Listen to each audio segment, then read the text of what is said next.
Bom dia a todos, sejam bem-vindos à conferência da Marco Polo referente aos resultados do terceiro trimestre de 2025. A apresentação e os comentários sobre os resultados serão apresentados pelos senhores André Armaganijan, CEO, Pablo Mota, CFO e diretor de Relações com Investidores, e Eduardo Willrich, gerente jurídico e de Relações com Investidores. Destacamos que a ferramenta de tradução simultânea está disponível na plataforma. Para acessar, basta clicar no botão Interpretation na parte inferior da tela e escolher o idioma de sua preferência. Esta conferência está sendo gravada e ficará disponível no site de Relações com Investidores da companhia, ri.marcopolo.com.br, assim como a apresentação aqui exposta. Informamos que todos os participantes estarão apenas ouvindo a conferência durante a apresentação. Em seguida, iniciaremos a sessão de perguntas e respostas, quando mais instruções serão fornecidas. Antes de prosseguir, aproveitamos para reforçar que as declarações prospectivas têm como base as crenças e suposições da administração da Marco Polo e as informações atuais disponíveis para a companhia. Essas declarações podem envolver riscos e incertezas, tendo em vista que dizem respeito a eventos futuros e, portanto, que dependem de circunstâncias que podem ou não ocorrer. Investidores, analistas e jornalistas devem levar em conta que eventos relacionados ao ambiente macroeconômico, ao segmento e outros fatores podem fazer com que os resultados sejam materialmente diferentes daqueles expressados nas respectivas declarações prospectivas. Daremos início à apresentação, passando a palavra ao Sr. Pablo. Por favor, Pablo, pode prosseguir. Bom dia a todos. Gostaríamos de agradecer pela participação na teleconferência de resultados do terceiro trimestre de 2025. Podemos avançar para o slide 4, onde iniciaremos com os destaques. No trimestre, a Marco Polo mostrou forte crescimento da receita associada aos mercados externos, com expansão de 51% da receita em suas operações internacionais e 43% nas exportações. O lucro líquido alcançou 329,6 milhões e o ROIC manteve-se no patamar de 25%. Podemos passar agora para o próximo slide. Nos 9 meses de 2025, a produção brasileira de ônibus apresentou crescimento de 2,1%, com destaque para as exportações, um crescimento de 21,6% no período. O desempenho reforça a expectativa de pequeno crescimento de produção em 2025 na comparação com 2024. De certa forma, o volume ainda é insuficiente para frear o envelhecimento da frota brasileira, que tem sido visto ao longo desses últimos 12 anos. Podemos passar para o próximo slide. No trimestre, a produção da Marco Polo direcionada ao mercado brasileiro caiu 8%. A produção destinada à exportação a partir do Brasil cresceu 18%. E nas operações internacionais, vimos crescimento de 26% na produção. Na comparação com o mesmo trimestre de 2024, a estabilidade de volumes está associada ao arrefecimento no mercado interno, sendo parcialmente compensado com o crescimento de volume nas exportações e nas operações internacionais da companhia. A participação de mercado da Marco Polo na produção brasileira de carrocerias foi de 48,7% no terceiro trimestre de 2025, contra 47,6% no terceiro trimestre de 2024. Podemos seguir ao próximo slide.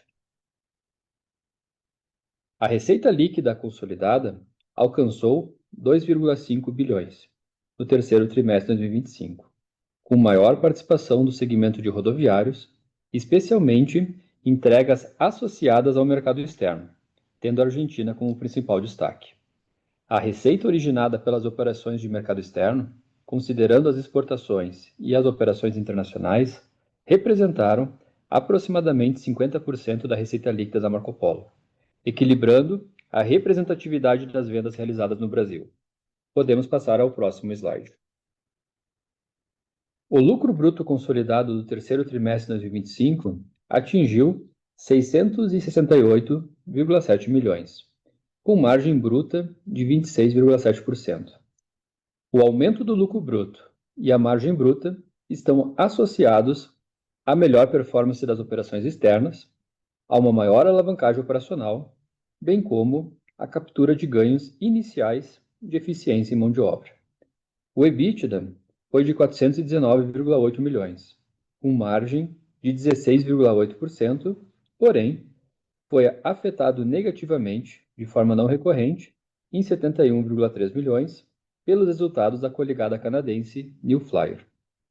Excluído o montante não recorrente, o EBITDA e a margem EBITDA teriam sido de 491,1 milhões e 19,6%, respectivamente.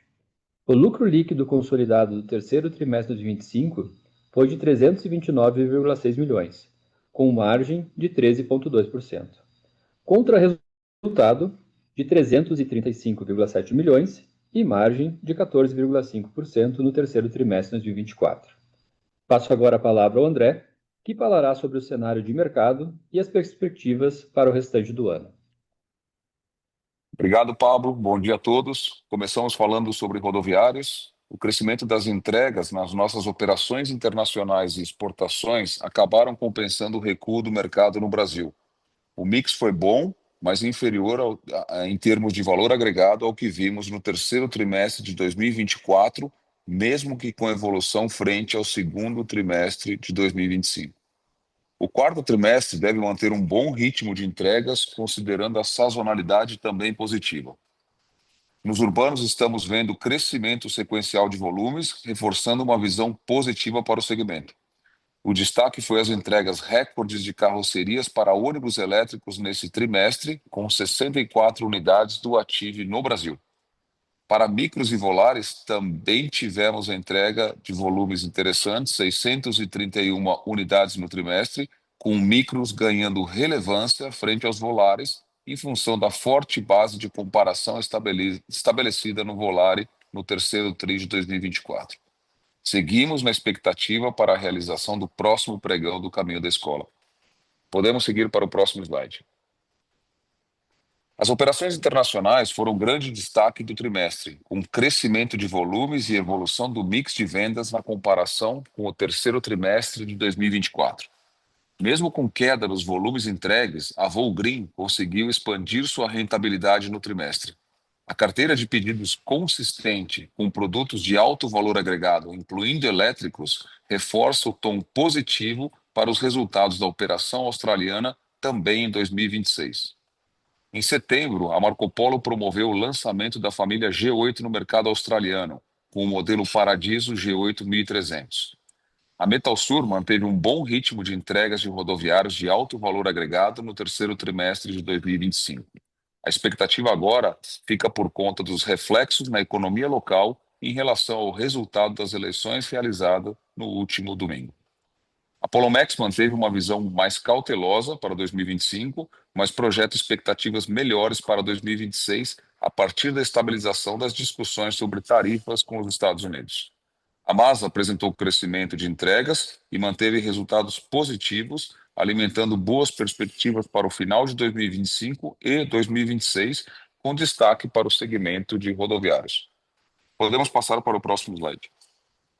Em outubro de 2025, apresentamos na Busworld, principal feira mundial voltada ao mercado de ônibus, realizada na Bélgica, os modelos Paradiso 1200 e Paradiso 1350 da geração 8 e Volare Ataque 9 híbrido a etanol. Os modelos reforçam a presença global da marca, a aplicação de tecnologia pioneira em descarbonização e a consolidação dos conceitos de segurança e conforto da família G8. A companhia trabalha agora na homologação dos modelos Paradiso para vendas no mercado europeu e primeiras entregas estão previstas para o quarto trimestre de 2026 e início de 2027. Quanto aos pilares de crescimento do negócio que identificávamos no final de 2024, todos vêm entregando resultados positivos. Operações internacionais e exportações como grandes destaques de 2025 e eficiência e alavancagem operacional mostrando avanço, especialmente com o aumento da margem bruta. As taxas de juros elevadas impactam a renovação das frotas, com o mercado brasileiro entrando em compasso de espera pela suavização dos custos de financiamento. Seguimos atentos às oportunidades em 2026, com foco na eficiência, propulsões alternativas ganhando espaço no segmento urbano e licitações que podem ajudar o início do próximo ano. Podemos passar agora para a sessão de perguntas e respostas.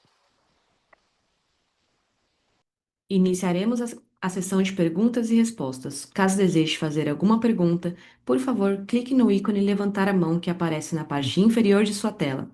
Nossa primeira pergunta vem de Lucas Marchiori, do BTG Pactual. Lucas, o seu microfone já está liberado.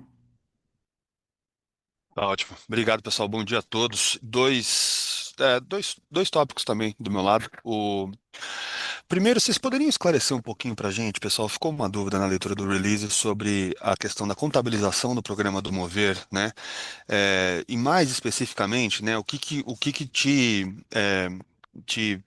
viabiliza a tomar esse crédito do programa e um pouco também da diferença do crédito, né, que veio do programa nesse trimestre versus o trimestre anterior ou os últimos trimestres, se teve alguma coisa em particular aí que te possibilitou tomar um pouco mais desse crédito. Acho que essa é a primeira pergunta. E a segunda, um pouco mais direto, a gente está, né, nessa discussão sobre possibilidade de mudança na regra dos dividendos. E tendo em vista aí a construção de reserva de lucro do balanço de vocês, o espaço para distribuição, queria entender como que está a cabeça da administração hoje para eventualmente antecipar distribuição de dividendos para os acionistas e qual que é um pouco o planejamento de vocês nesse tópico, pessoal. Muito obrigado. Excelente, Lucas. Aqui é o Pablo falando. Obrigado pelas perguntas. Então, vamos começar aqui pela questão do Mover, né? O Mover ele é um programa, né, criado aí pelo governo federal para fomentar projetos que envolvam pesquisa e desenvolvimento em soluções de produtos e melhorias de processos, especialmente relacionados aí a aquelas diretrizes da nova política brasileira, né? E aí, nesse contexto, o que que a gente vê? Ele é um programa que ele está diretamente relacionado como um incentivo fiscal que se dá em cima de dispêndios realizados pela companhia nesses projetos de desenvolvimento, né? Então, o que que nós tivemos agora nesse trimestre foi uma concentração maior de alguns dispêndios que acabou trazendo aí um resultado com uma maior materialidade em termos de benefício, né? A gente vê a Marco Polo, ela já é habilitada desse programa desde o início dele, né? Então, ela vem reconhecendo esses ganhos em cima dos seus dispêndios, mas na prática, a questão de a gente entender a recorrência destes números vai ser muito relacionada ao quanto, naquele período específico, a Marco Polo for investir em projetos de P&D, e muito do que a gente está falando aqui, que é base para a obtenção desse benefício, se dá em cima de OPEX, né? Então, basicamente, gastos aí das pessoas envolvidas dentro do nosso processo e alguns materiais que são necessários para os protótipos, que acabam sendo, de certa forma, a base para o benefício. Então, esse trimestre, a gente vê, assim, uma relevância maior pela concentração maior dos dispêndios. Então, a gente não consegue enxergar, pelo menos dentro desses próximos, que, de fato, vai haver concentrações similares que possam estar, de fato, trazendo patamares similares ao que nós tivemos agora nesse trimestre. Então, esse é o ponto do mover, né? E quando a gente fala do ponto de vista, então, dos dividendos, né, acho que isso é algo que nós temos trazido de maneira muito forte. A Marco Polo, ela tem hoje, né, uma política, um alinhamento junto ao seu conselho, né, do sentido de estar distribuindo trimestralmente os seus resultados. E esse trimestre a gente não vai ter nada diferente, a gente vai ter também esse trabalho de distribuição. E o que nós temos hoje, na prática, é que qualquer mudança no ambiente legislativo que possa estar efetivamente mudando a questão tributária, no momento em que houver a definição oportuna ali da discussão da distribuição de dividendos, efetivamente isso vai ter que ser trazido para a mesa e ser feito algum tipo de análise efetivamente sobre o tema. Então, o entendimento hoje é, nós teremos a distribuição dos dividendos e seguiremos as políticas que a gente vem adotando, né? Então, nada diferente delas, mudanças aí no momento oportuno serão trazidas para a mesa e serão avaliadas internamente. Legal. Obrigado, Pablo. Valeu pelas respostas aí. Bom dia. Imagina, bom dia. Nossa próxima pergunta vem de Gabriel Rezende, do Itaú BBA. Gabriel, seu microfone já está liberado.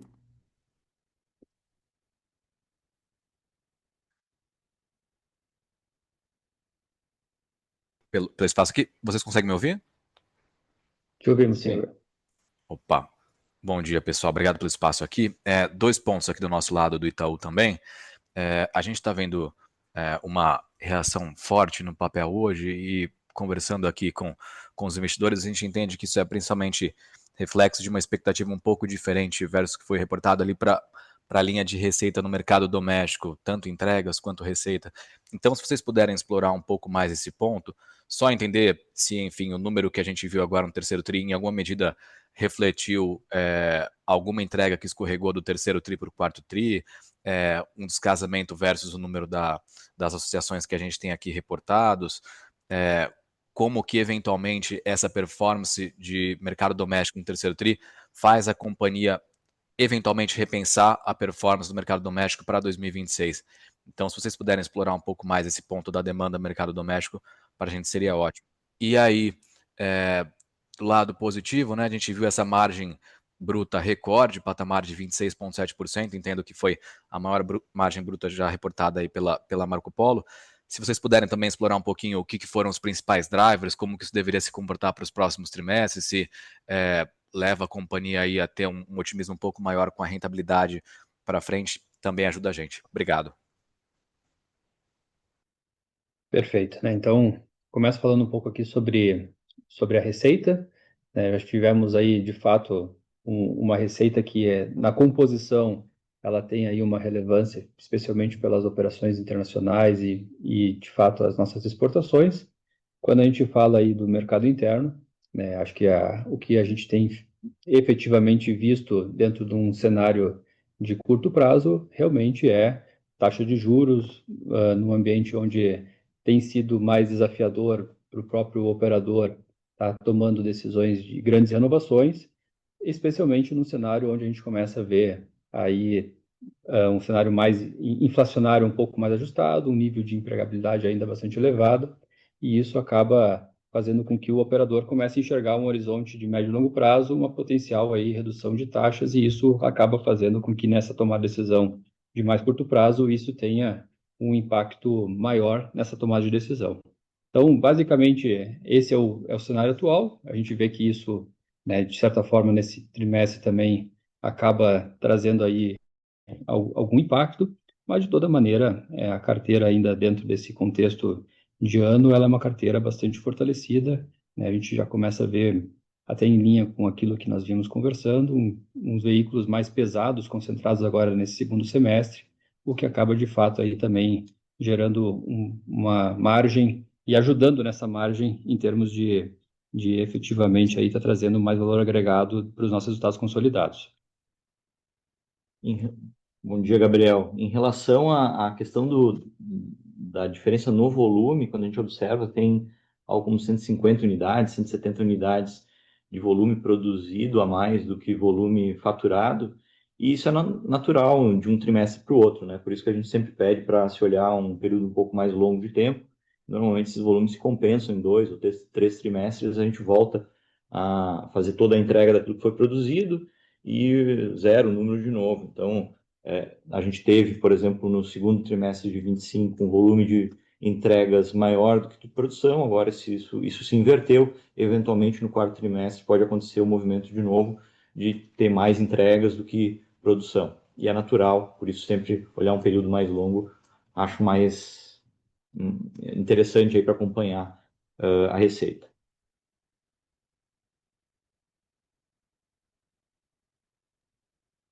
Tá claro. Pessoal, se eu puder só fazer um follow-up rápido, o Pablo comentou sobre a carteira que segue bem saudável. Qual que é o último mês de visibilidade para o mercado doméstico, em termos de backlog? Gabriel, André.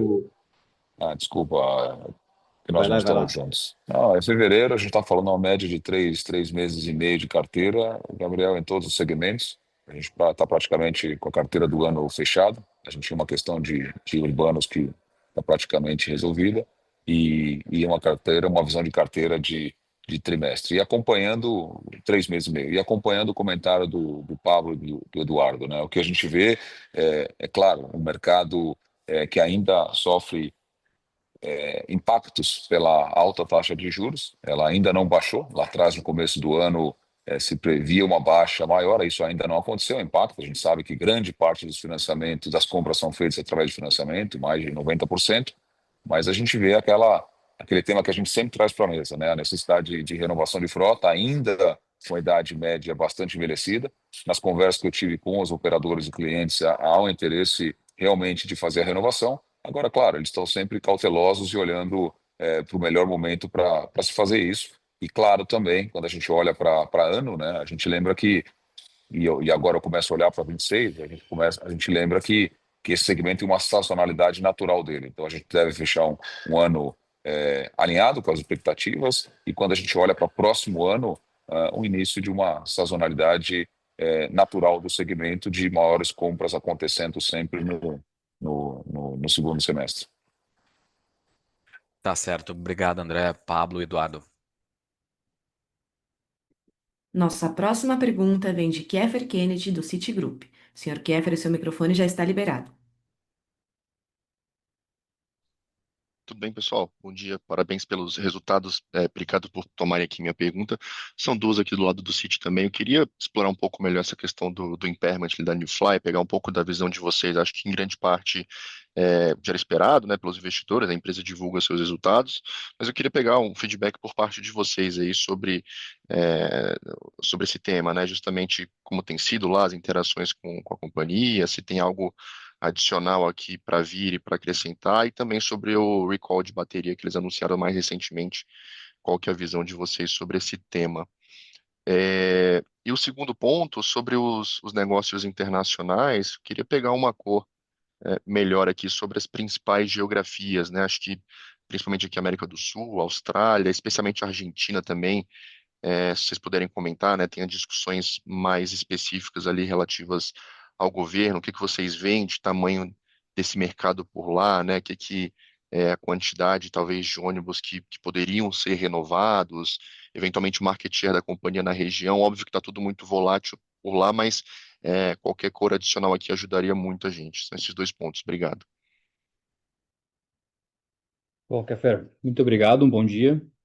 E começando aqui falando de New Flyer, né? Então, o impairment que eles acabaram reconhecendo agora nesse último trimestre, ele advém da operação da ADL, né? Então, essa foi uma operação adquirida pela New Flyer por volta de 2019.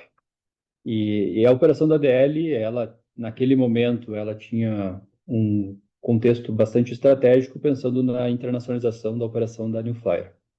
E o que aconteceu de lá para cá? A gente vê que, de fato, a ADL, que era líder de mercado no Reino Unido, ela acabou tomando, talvez, decisões do ponto de vista de troca de propulsão, eletrificação e assim por diante, que algumas decisões acabaram não gerando os resultados que ela esperava.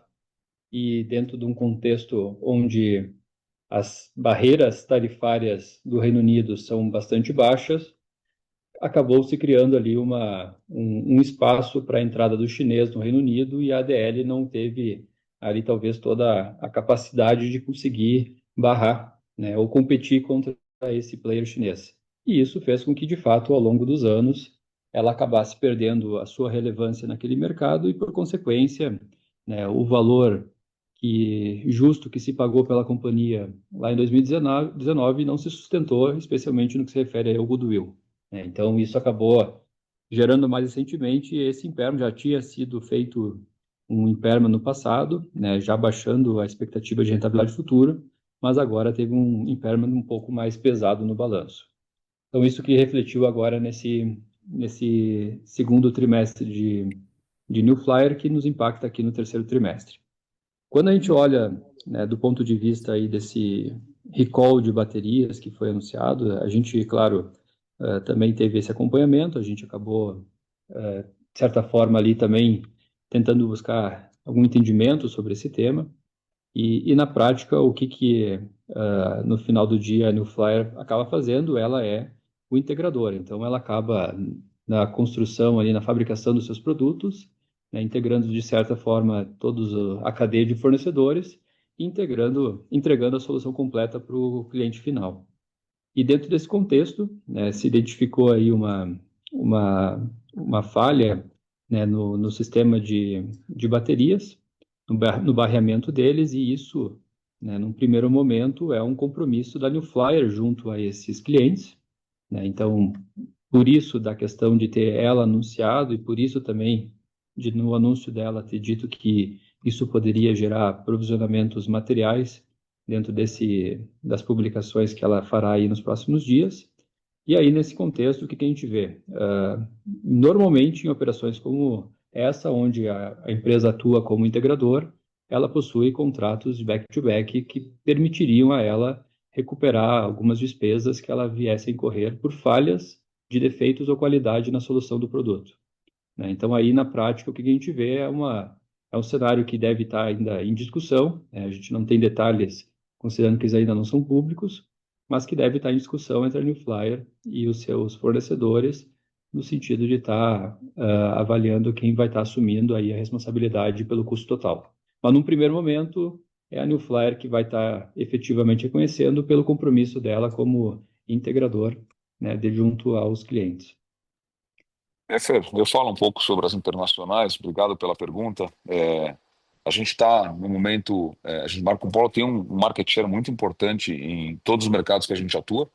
Vamos lembrar do turnaround que a gente sempre vinha trazendo para todo esse time, o que foi feito nas operações internacionais, o quanto a gente realmente transformou o resultado da empresa. Isso se demonstra nos números com todas as ações que foram feitas, né? Depois a gente pode detalhar em separado para você. Então, a maioria dos mercados onde nós atuamos e que temos fábrica, temos uma relevância grande de market share.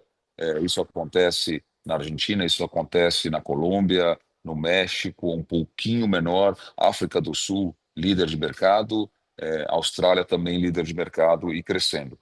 Você perguntou sobre a América Latina. A Marco Polo também é a grande encarroçadora da América Latina. Os estudos que a gente faz sempre nos mostram que a gente tem em torno de, pelo menos, mais de 40% do mercado latino-americano. Isso é muito interessante porque são diversos players, fabricantes menores de carroceria, pequenos, que produzem em diversos países, Peru, Equador, o próprio Brasil tem players grandes, o México com players importantes europeus. Então, essa liderança da empresa, ela é comprovada em números e ela, obviamente, acontece pelo produto e pela capacidade fabril e financeira da empresa.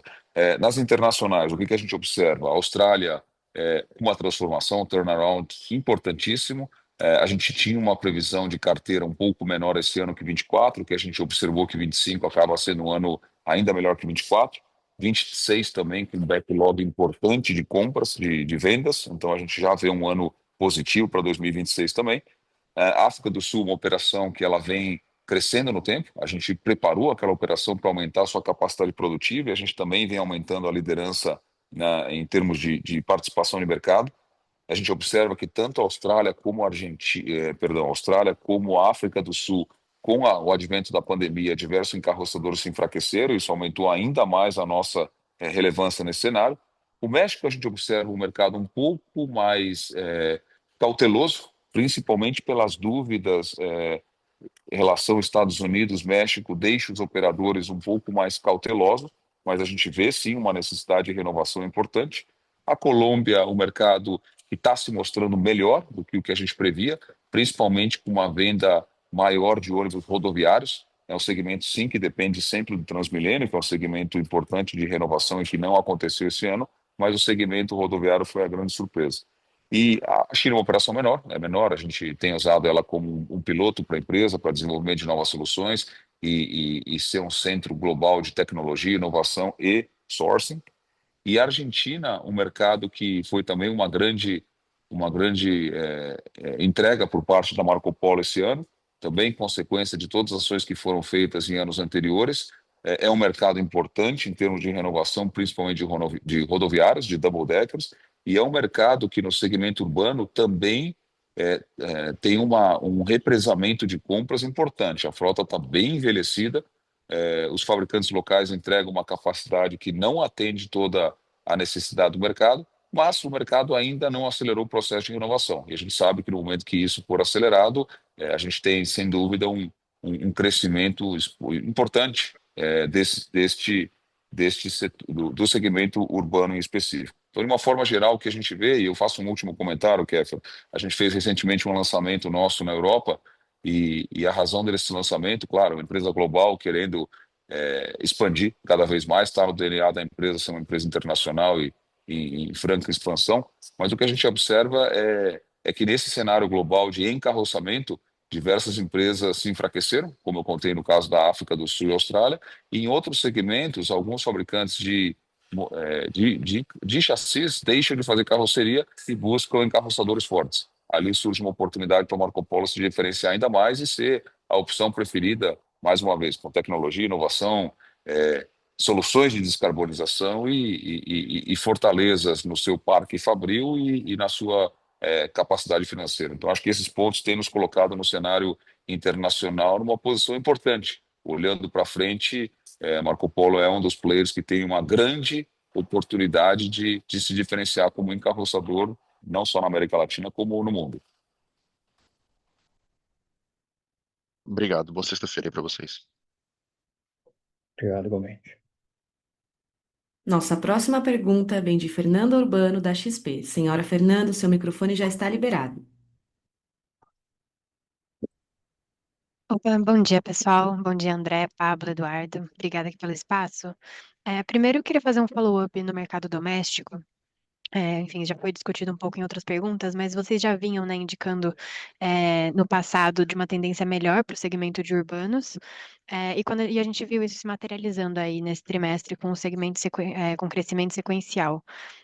Queria entender melhor como vocês estão vendo enfim, as cotações e também a carteira de pedidos para o segmento de urbanos especificamente, como que a carteira de viradas esse ano ela se compara com a carteira do ano passado, não só em volume, mas também em mix, né? O que a gente pode pensar de representatividade de ônibus articulados, de maior valor agregado e até de elétricos para 2026, enfim, para nortear um pouco aqui as nossas projeções de crescimento e rentabilidade para o segmento de urbanos para o ano que vem.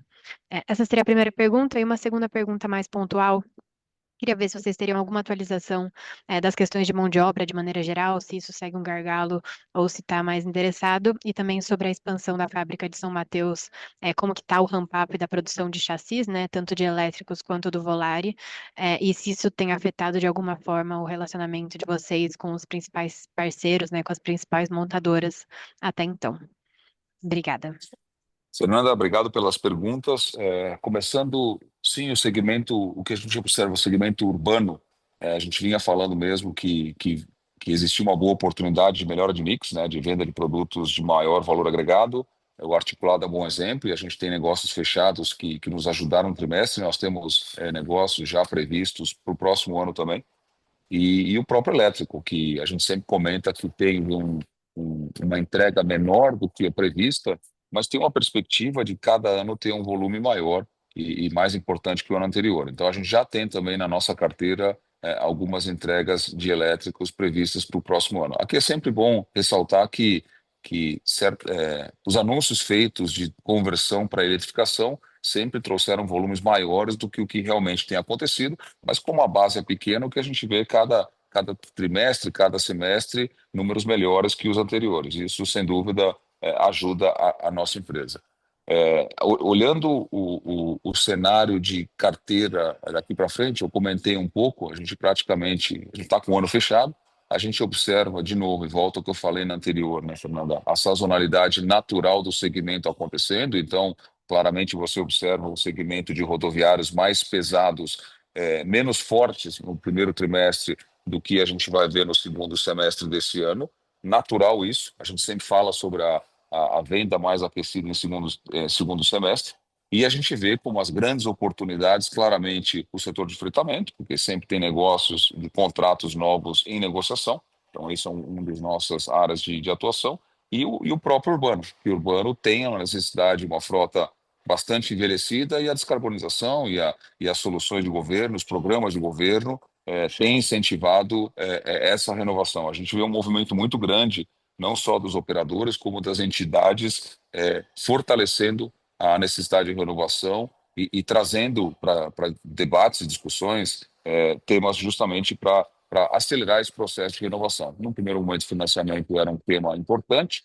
Essa questão, a gente tem soluções financeiras disponíveis, cada cidade trazendo um modelo interessante. Goiânia é um exemplo de uma cidade que trouxe uma solução interessante para financiamento. São Paulo também tem uma solução aplicada. A gente tem outras cidades que eu não vou colocar aqui em discussão nesse momento, mas que demonstram um interesse de renovação de frota. E, mais uma vez, como a base é menor, é baixa, é pequena, a gente observa um potencial positivo, não só no elétrico, mas sim no articulado e outras soluções de propulsão. Mão de obra. A mão de obra a gente trabalhou, a gente falou durante todo o ano que a gente ia preservar e cuidar da nossa estrutura, principalmente treiná-la, capacitá-la e desenvolvê-la. A mão de obra, sim, sempre é um desafio de expansão, mas acho que é um momento positivo para o mercado a gente olhar que a gente não está vendo grandes crescimentos de produção neste momento. Então, a mão de obra, eu diria, não só da Marco Polo, mas da indústria, ela está disponível nas fábricas das empresas para entregarem o volume futuro que a gente enxerga.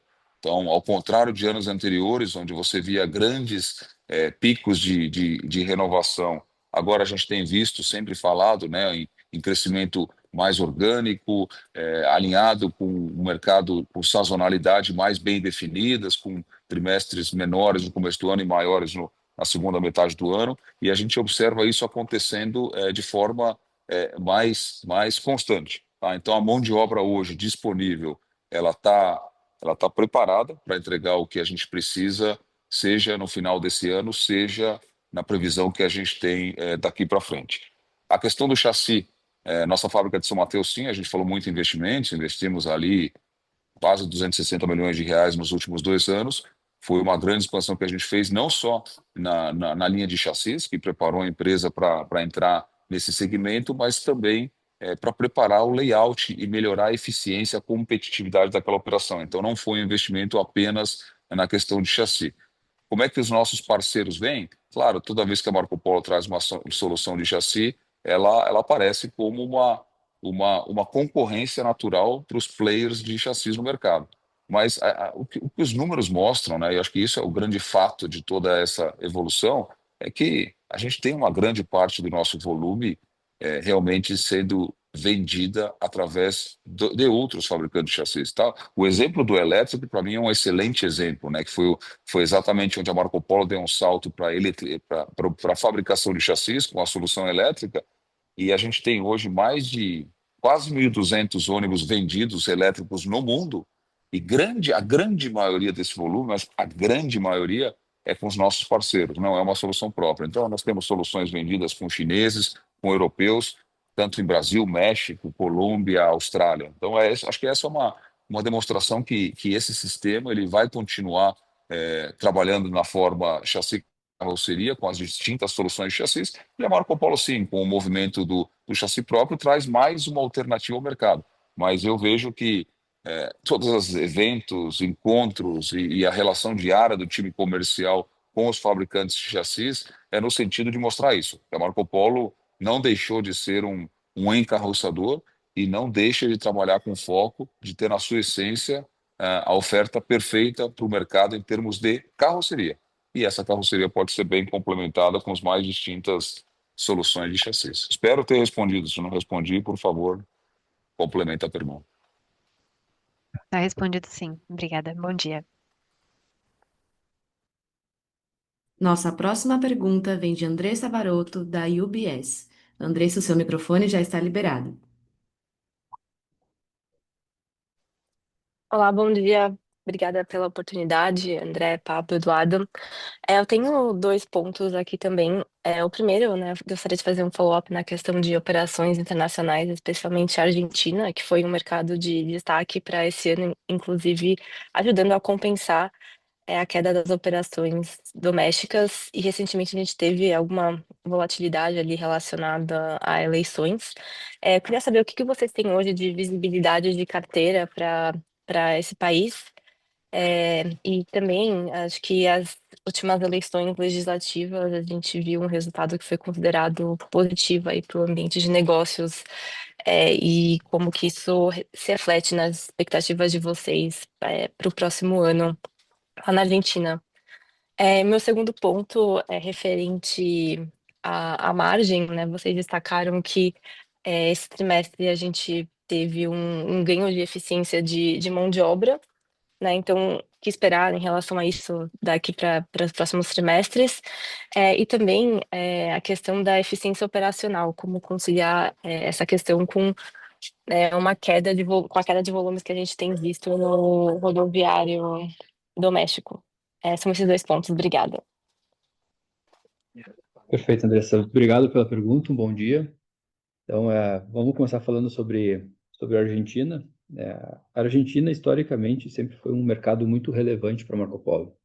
E ao longo desses últimos anos, ela acabou, de fato, aí tendo uma demanda reprimida muito significativa. A gente sempre resgata aí que na Argentina são aproximadamente aí entre 38 e 40 mil ônibus circulando, e desse total aí, aproximadamente 7 mil ônibus são rodoviários, o restante são ônibus urbanos. E se a gente olhar no histórico, pelo menos destes últimos anos, desde 2019 nós não tínhamos grandes renovações dos ônibus rodoviários, e os ônibus urbanos, a gente viu alguns movimentos de renovação, mas muito pontuais ao longo desses últimos anos, o que demonstra que, de fato, assim, a demanda reprimida daquele mercado é muito significativa. E o que a gente vê, então, nesse ano, né? Acho que desde do ano passado, especialmente ali no segundo semestre, a gente começa a ver a maior aproximação, né, da nossa operação local junto com os clientes argentinos, né, buscando efetivamente criar soluções financeiras para que nós viéssemos, de fato, a estar provendo soluções de produto que pudessem estar atendendo essa demanda. E com os ajustes que foram iniciados em final de 2023, início de 2024, ali pelo governo Milei, acabou efetivamente fortalecendo aí o poder de compra por parte do argentino, e houve muita demanda em relação ao turismo, né? Um resgate do turismo, basicamente do argentino, saindo aí principalmente para o Brasil. E isso, de fato, nos trouxe uma boa recuperação, então, em termos de receita, resultados naquela operação. A gente olha hoje, a gente vem com o primeiro semestre muito bom, esse semestre aqui também está basicamente desenhado, né? A gente está com a carteira tomada até o final do ano, e só que teve um soluço, né? Agora, depois das eleições ali as locais na província de Buenos Aires, que acabaram com a derrota do Milei, pelo menos por um percentual maior do que era o esperado, isso há pouco tempo atrás, se gerou aquela ansiedade no mercado, uma vez que o mercado ainda tem muitos ajustes para serem feitos, né? Então, a gente viu que realmente o mercado segurou, a taxa de juros aumentou significativamente, e o cliente acabou, de fato, aguardando para entender qual era o nível de custo financeiro que ele estaria conseguindo obter para os seus financiamentos, né? Que, fazendo um parênteses, o mercado de crédito privado na Argentina, ele acabou, de fato, também se recuperando. A gente vê uma maior disponibilidade dos bancos locais em prover crédito para financiamento de ônibus, o que é super positivo quando a gente pensa aí nessa demanda reprimida. E o que a gente vê, então, agora daqui para frente? As eleições, de fato, essas a níveis nacionais, elas vieram mais positivas do que era esperado, né? Não é por nada, a gente vê nesses últimos dias aí o índice Merval subindo para um dos maiores patamares de subida num dia só nos últimos 30 anos, mas o ponto ainda a Argentina, ela sim demanda cautela quando a gente fala de um cenário de sustentabilidade desses volumes no médio e longo prazo, porque ainda depende de o risco do país cair, o cenário a Argentina conseguir aceder a créditos internacionais e poder dar, de fato, liquidez em dólar para os investidores locais e estrangeiros que queiram entrar na Argentina, né? Então, de fato, a gente enxerga assim, carteira até o final do ano muito boa, o cenário é positivo para que o governo continue fazendo os ajustes macros que ele ainda precisa fazer para reduzir o custo argentino, né? E dentro de um cenário muito mais favorável do que ele tinha nas melhores previsões de pré-eleitoral, agora ele vai conseguir, de fato, acreditamos, fazer os movimentos, e a gente deve ver uma Argentina começar a se recuperar, né? Dentro desse contexto aí, desse próximo ano. O rodoviário ainda vai continuar sendo, talvez, o carro-chefe daquela operação, né? Pela essa demanda reprimida, mas já começa a olhar que aí começa a se ter um mercado de ônibus urbanos que poderá também aí ganhar algum fôlego dentro desses próximos meses, né? Então, de fato, a gente vê que o cenário de Argentina ele está mais favorável do que nós tínhamos desenhado e, de fato, a gente vê que, pelo menos nesse curto espaço de tempo, a carteira ela está bem desenhada lá até o final do ano.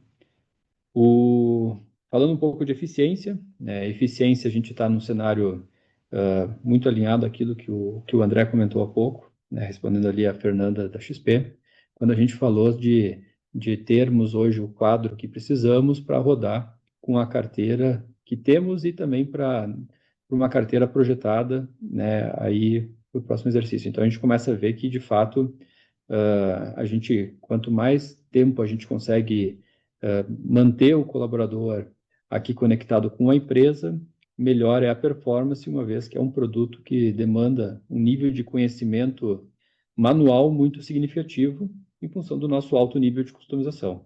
Então, essa é aquela eficiência que a gente já desenhava lá atrás, que à medida em que tivéssemos aí, então, maior idade média do nosso time em fábrica, a gente conseguiria alcançá-la. Esse resultado, ele deverá, ao longo do tempo, claro, trazer melhores frutos, na medida em que a gente consegue estruturar e manter o mix, né? Tu colocasse aqui um ponto importante, a questão aí relacionada a um período de sazonalidade que possa vir a ter nesse início de ano que vem, mas para isso a gente também se prepara com alavancas internas, do ponto de vista de férias e outras medidas que a gente consegue, pelo menos, sustentar o quadro e, ao mesmo tempo, né, manter pelo menos a capacidade, esperando aí sinais de maior aquecimento de demanda e frotas de veículos mais pesados. Então, para esse cenário que nós temos hoje desenhado, a gente sim consegue trabalhar com essa eficiência dentro de alavancas que nós temos, que nos permitem, de fato, estar organizando a mão de obra no tempo.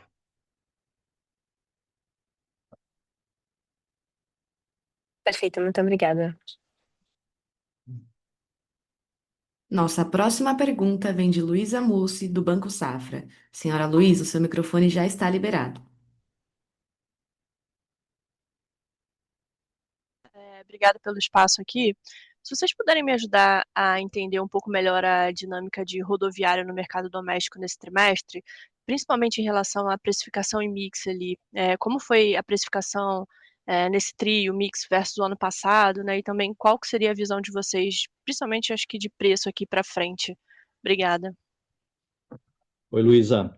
Obrigado pela pergunta. A gente observa que o mix subiu em sequência do primeiro trimestre 25 até o terceiro trimestre 25, melhorando do ponto de vista de valor agregado por produto, tá? Então, é natural ter essa sazonalidade, onde você começa em volumes mais fortes com fretamento, que são carros menores, de menor valor agregado, primeiro trimestre, e aí vai equilibrando o mix no segundo trimestre, já com carros mais pesados, viagens de longa distância, carros de turismo, e aí esse mix fica muito semelhante, metade da carteira de fretamento ou leve, metade carros de turismo e longa distância pesados, e no terceiro trimestre a gente já viu esse movimento pendendo por pesado, que também é a tendência do quarto trimestre. E aí, com carros mais pesados, você tem um preço médio maior, justamente pelo valor agregado de cada produto. E a tendência na forma como o André comentou, a gente deve ter o respeito à sazonalidade já no começo de 2026, vai respeitar de novo esse movimento. Terceiro trimestre de 25, quarto trimestre de 25, um mix mais pesado. Primeiro trimestre de 26 já volta um equilíbrio maior com fretamento, e aí ao longo do ano, segundo trimestre melhor que o primeiro, terceiro melhor que o segundo, respeitando de novo a sazonalidade que a gente teve em 2025.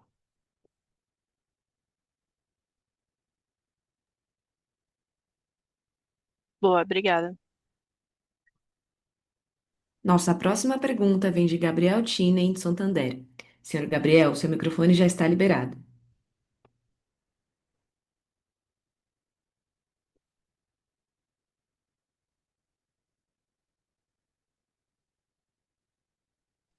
Bom dia, pessoal. Obrigado pelo espaço.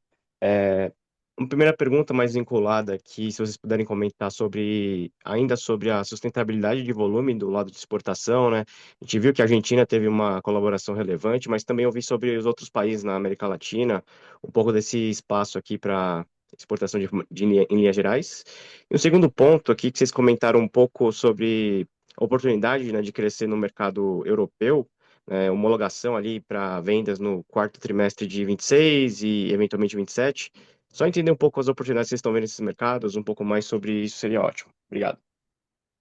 Gabriel, obrigado pela pergunta. A gente vê o seguinte no mercado internacional: o G8 ele foi lançado e ainda vem sendo apresentado em alguns mercados, o que acaba sendo um pilar importante de vendas desse produto. Vamos lembrar que foi um produto que a gente lançou em 2021, vendemos até o momento mais de metade de 21, mais de 5 mil unidades, mais de 1.500 unidades exportadas.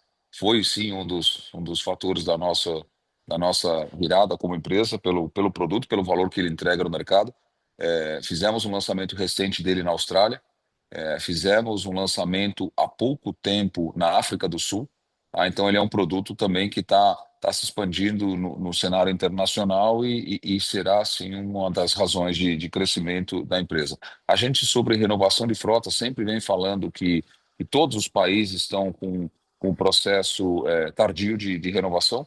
Eu acho que o Brasil acabou se antecipando um pouco frente a outros países nesse processo de renovação.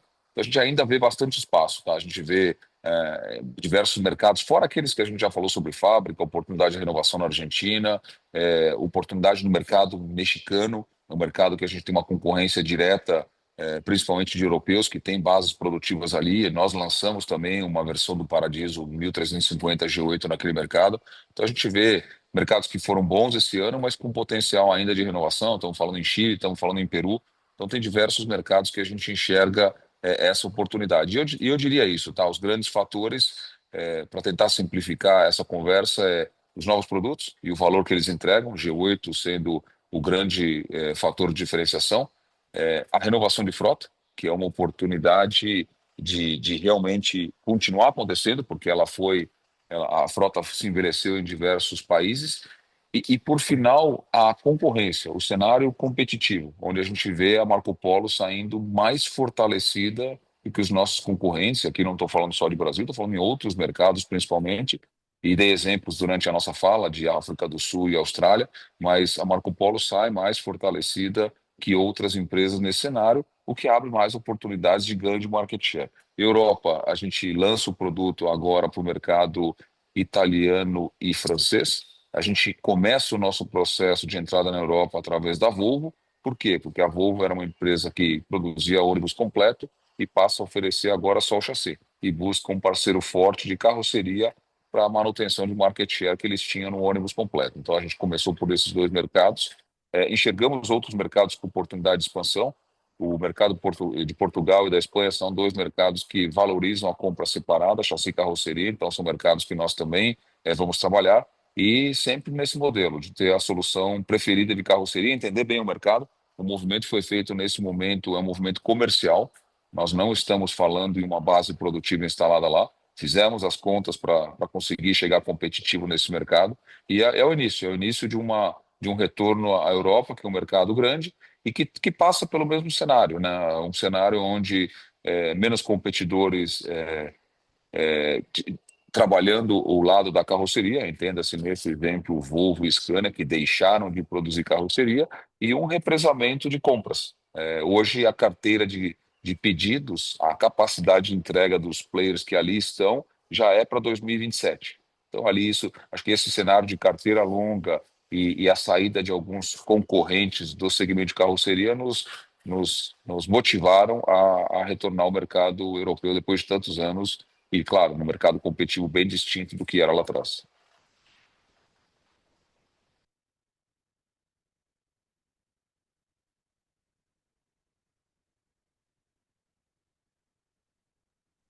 Nossa próxima pergunta vem de Marcelo Mota, da JP Morgan. Marcelo, seu microfone já está liberado. Oi, bom dia. Duas perguntas rápidas também, um pouco para a questão de CapEx, enfim, vocês têm algum update relevante aí do que vocês estão planejando investir o ano que vem, entender quais as frontes, enfim, onde esse capital poderia ser alocado, e também update de caminhos da escola, né? Estamos chegando aí nos últimos 2 meses do ano, né? No release vocês falam que vocês esperam, né, o leilão para acontecer até o final do ano, só ver se vocês têm algum detalhe maior de data, volume, preço, enfim, o que vocês puderem dividir com a gente aí de update do programa. Obrigado.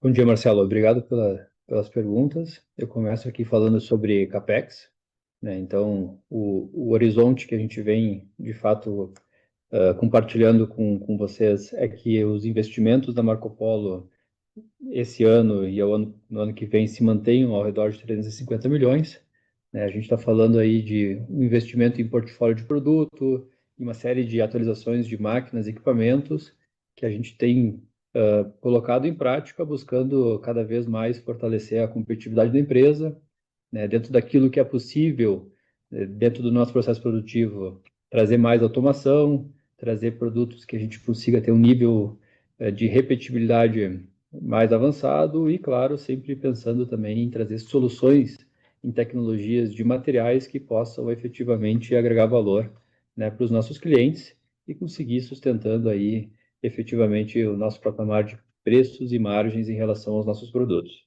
Então, esse tem sido aí o nosso roadmap de investimentos e passo aqui para o Eduardo para falar sobre caminhos da escola. Oi, Marcelo. Sobre o caminho da escola, a gente aguarda a publicação do edital da nova licitação para qualquer momento. Então, ao longo desse quarto trimestre, a gente está na expectativa da publicação. Em geral, 15 dias depois da publicação do edital é realizada a licitação, que pode acontecer a qualquer momento, então. A gente ainda tem as adesões da licitação de 2023 em andamento, e isso faz com que a gente já tenha entregas também no começo de 2026, vinculados ainda à licitação de 2023. Perfeito. Muito obrigado, gente. Bom dia. A sessão de perguntas e respostas está encerrada. Gostaríamos de passar a palavra ao Sr. Pablo para que faça as considerações finais da companhia.